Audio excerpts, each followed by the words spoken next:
Hello there and welcome to another live chapter reading for Itsy Bitsy Book Bits. Today I shall be reading from Our Wicked Lies by Glede, Browne, Kabongo. Chapter 1. Alicia Gray could still taste the acidic bile that had climbed up her throat during the cocktail party last night. The nausea tainted the beauty of the serene suburban morning outside the kitchen window. If she didn't immediately address what she saw last night, she would lose her nerve. Her emotions had been too raw to confront him on the ride home. Shock and confusion had swallowed her whole as she prepared for bed, so she decided to wait until morning, hoping that by then she would have gained some perspective and the answers she craved. Elliot was finishing his breakfast and would leave for work soon. As he drained the last of his coffee, pushed back from the kitchen table and stood, the idea of dealing with this tension the entire day filled her with dread. It was now or never. A chill snaked up and down her spine, however. Doubt circled her consciousness. Was she mistaken? Did her eyes deceive her? She closed her eyes and summoned a last-minute dose of courage. "You got a minute, Elliot?" She turned round to face her husband while fidgeting with a button on her blouse. Elliot cast an anxious glance at his watch and then back at her. "Can't it wait until tonight?" Her fingernails dug into her palm. She said, "No, it can't. Have a seat and I'll keep it short." He adjusted the pocket square in his suit jacket and sat. He blinked twice. His "Am I in trouble?" expression. "Is everything okay?" Alicia took another deep breath. She couldn't believe she was asking this. "Why did you let her touch you like that?" He swallowed hard and leaned in, his hands clasped together. "What are you talking about?" "You know, you and Kat. I saw you." His breath hitched a little. He reached for his coffee mug and put it back down upon realizing it was empty. "What did you see?" She bit her bottom lip and a sob gained momentum. She bit down harder, the inside of her cheeks this time. She wouldn't cry. It would be silly, especially since she didn't have his side of the story yet. "Kat, with her hands all over you. Your crotch, to be exact." Jealousy curdled in Alicia's stomach once more as she conjured up the image. It happened a mere 8 hours ago. Kat and Elliot in a dimly lit alcove of Arnie Tillison's lavish Beacon Hill townhouse, to the tune of Bach's Brandenburg Concerto No. 3, the perfect backdrop to the laughter and socializing of the wealthy and influential guests. Attentive servers had kept the champagne flowing and the delectable appetizers replenished. Elliot squeezed his eyes shut. When he opened them, he wouldn't meet her accusing gaze. "Babe, I'm so sorry. It's not what it looked like. I'd hoped nobody saw, especially you." She said nothing, just stared at him. Her words snagged on something deep inside her chest. It was worse than she thought. Not only did he confirm what she'd seen, he'd hoped nobody had caught them. After a moment and some silence, she asked, "You wanted to keep it a secret?" "I didn't want to upset you or draw attention to the situation. It was embarrassing. Catalina was drunk, out of control. I tried to handle it tactfully." "You still haven't answered my question," she pressed. "Were you going to tell me that my best friend brazenly felt you up at a cocktail party hosted by your boss, in his home?" She caught me off guard too. I'd never seen her lose it like that. I watched the two of you. I wanted to say something, but the shock made me speechless. Alicia finally left the sink and joined him at the table. "Her behaviour didn't seem to bother you at all, though, Elliot." "Did you enjoy the attention?" She spat the words at him. "Don't be ridiculous. What do you take me for? I was as shocked by her behaviour as you were. It was surreal, came out of nowhere. She should be used to it by now, but she wasn't." Women constantly flirted with Elliot. She never thought, however, that her best friend would be counted among those who did. Elliot was long and lean, immaculately clean-shaven with sharp features and a magnetic personality that made it hard to say no to him. She should know. It was what drew her to him in the first place. At 46, he was in better shape than most men half his age, thanks to a disciplined exercise regimen and no smoking, drugs or alcohol. Alicia, on the other hand, was no great beauty. She was okay with that, though. The only distinguishing physical feature she possessed was a single dimple on her left cheek that went so deep, Elliot joked he could crawl into it and hibernate for months. As a stay-at-home mum, she worked overtime to convince herself that it was enough that she kept an impeccable home, was an amazing mother to their 2 daughters, Elliot's words, not hers, and a perfect corporate wife, that she was enough. Apparently she wasn't enough. The image flashed before her eyes once more. Elliot hadn't removed Kat's hand right away. Why not? Why wasn't he angry or offended? Maybe it was as he said that he was in shock, just as Alicia had been. "What if Annie had rounded the corner and caught you and Kat?" she insisted. "What if Richard had stumbled onto your little display?" He went slack-jawed as if the idea of being busted by someone other than his wife had never occurred to him. 4 years ago, Elliot made partner at Tillerson Brenner, an elite law firm where he specialised in project finance, a highly lucrative subspeciality of corporate law. He was the only African American to attain that position in the firm's 75-year history. Tillerson Brenner advised some of the largest corporations in the world, and Elliot worked hard to make a name for himself within the firm and with clients in an industry where reputation was everything. He couldn't afford to make careless mistakes, yet he had. He came over to her, planted a kiss on her forehead, and told her that he loved her. As he grabbed his Bottega briefcase off the kitchen island, he added, "I hope we can put this ugly incident behind us. It was a strange encounter and will never happen again." After he left, Alicia poured herself another cup of coffee and returned to leaning against the kitchen sink. Her gaze wandered over the scenic backyard with its expansive views, lush trees and manicured grass, a stark contrast to the chaotic thoughts bouncing around in her head like rogue tennis balls. She had no reason to doubt Elliot's version of the events from last night. Next week would mark their 20th wedding anniversary. At no time during their marriage did he ever give her a reason to doubt his commitment or fidelity. Not once. However, she couldn't let Kat get away with what she had done. She owed Alicia an explanation. Chapter 2. Alicia nearly sliced off her index finger as she chopped vegetables for a salad. She slammed the knife down on the kitchen counter and took a minute to compose herself. It was just a drunken mistake. Don't make a big fuss about it. Her best friend had been avoiding her all day. Alicia had left numerous voice messages, texts, and had even emailed her. No response. Kat and Richard DeLuca lived on the same street as Alicia and her family. It would have been easy to march herself over there and demand an explanation. But Alicia neither wanted nor needed a defensive Kat who would put up walls that make extracting the truth 10 times harder. She shoved her irritation aside and went to check on the lasagna in the oven, even though the timer would have alerted it if it was ready. Marston, her oldest daughter and almost 18, sauntered into the kitchen, her long braids cascading down her face. Smells amazing, Mum. Do you need help with anything?" "Yes, you can finish the salad and then set the table for dinner. I'll get the garlic bread from the oven." Though she would never admit it to anyone, not even on a whispered breath, Marston was Alicia's favourite child. Marston preferred the simple approach to life in everything from her wardrobe choices to her small social circle and volunteer work. But her firstborn's true love was writing. She had talent, and it wasn't just Alicia's motherly pride talking. Marston had the prizes and a college acceptance from Hamilton College, a small but elite liberal arts school in upstate New York, where she planned to study creative writing. Her younger daughter Lily was the opposite of No Fuss Marston, as the family had nicknamed her. Lily loved fashion and socialising. During the summer months, she altered her makeup and wardrobe choices based on her deepened skin tone.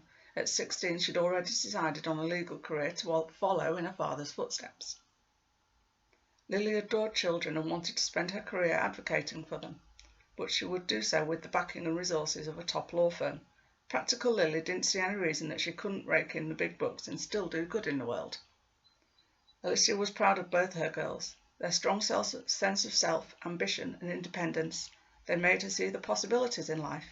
The idea of returning to school to finish the degree she had abandoned due to a personal tragedy had been weighing on her mind lately. With Marston heading off to college in the fall and Lily not far behind, Alicia's girls wouldn't need her as much. It was time to finish what she started all those years ago. Her abandoned career didn't matter financially. They were well off thanks to Elliot's jaw-dropping salary and astronomical bonuses. Alicia just wanted to accomplish something on her own. As Alicia and Marston were putting the finishing touches to the lasagna dinner, Elliot strolled into the kitchen a few minutes before 6. A miracle. He worked grueling hours, usually barely ever home in time for dinner, but she never complained. That was the norm at the top firms like Tillerson Brenner. "Hi, Dad," Marston greeted him as she placed the large bowl of salad on the table. "Hey, kiddo, how's it going?" "Great." He circled Alicia, then kissed her on the mouth. "Guess what I have?"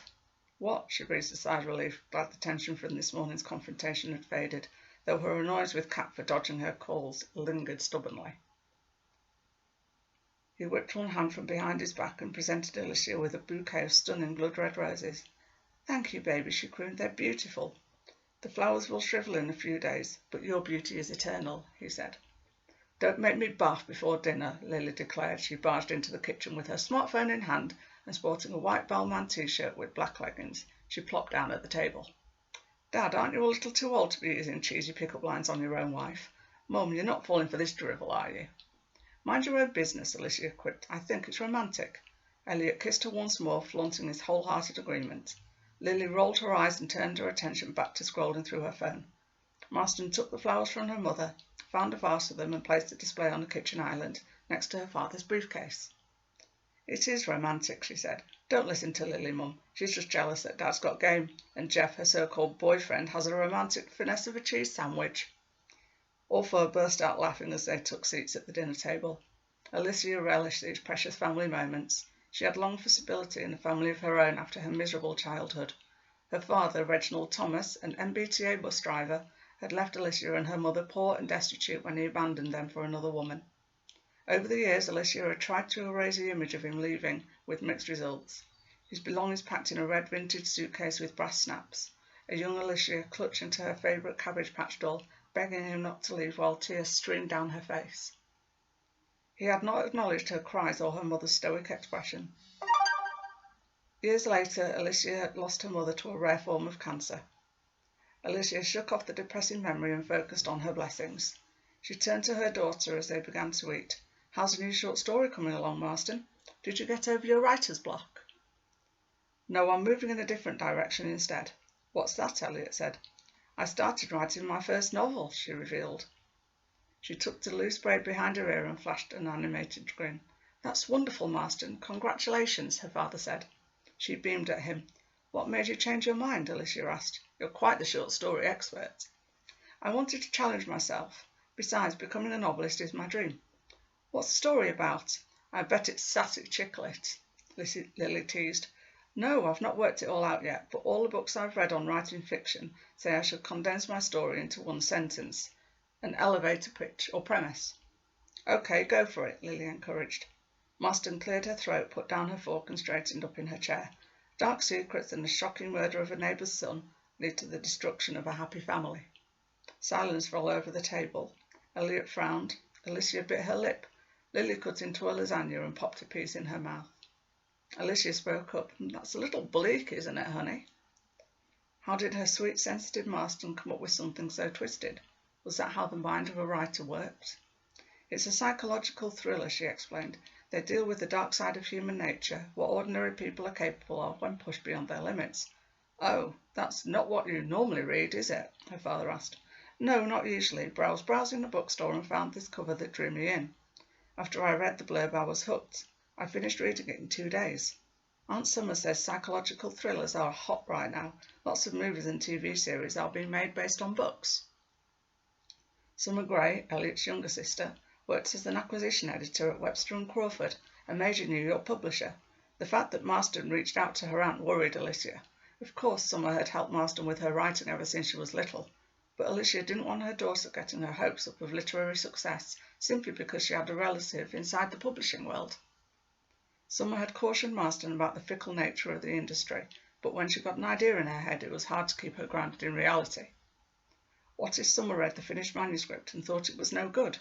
Sure, Alicia and Elliot thought Marston had talent, but she had never tackled a full-length novel before. If her aunt gave negative feedback, it would crush her. What if Summer read the finished... Writing a novel is a huge undertaking, but you can do it. Your dad and I support you 100%. Elliot agreed. "Yes, totally, honey." "You can bounce ideas off me," Lily volunteered. "Just don't come up with horrible characters that no one likes or unrealistic plot lines. Those are the worst. I mean, there's this show on Netflix." The conversation soon shifted to the upcoming combined junior and senior prom.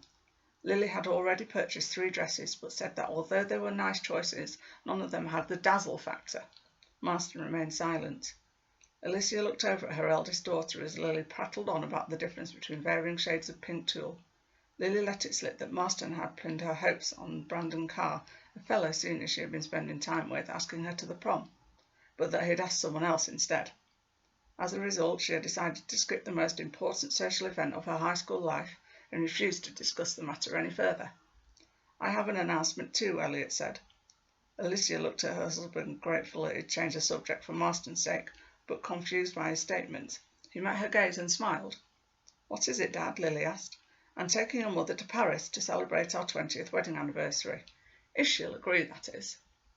Alicia's eyes popped wide and her pulse quickened. "Elliot, are you serious? You're not just teasing me." "No, baby, I'm dead serious. I know how upset you were that the meeting had been scheduled on our special day, so if I can't get out of going to Europe, we might as well turn the boring old business trip into a romantic getaway." She hadn't accompanied him on a business trip in eons.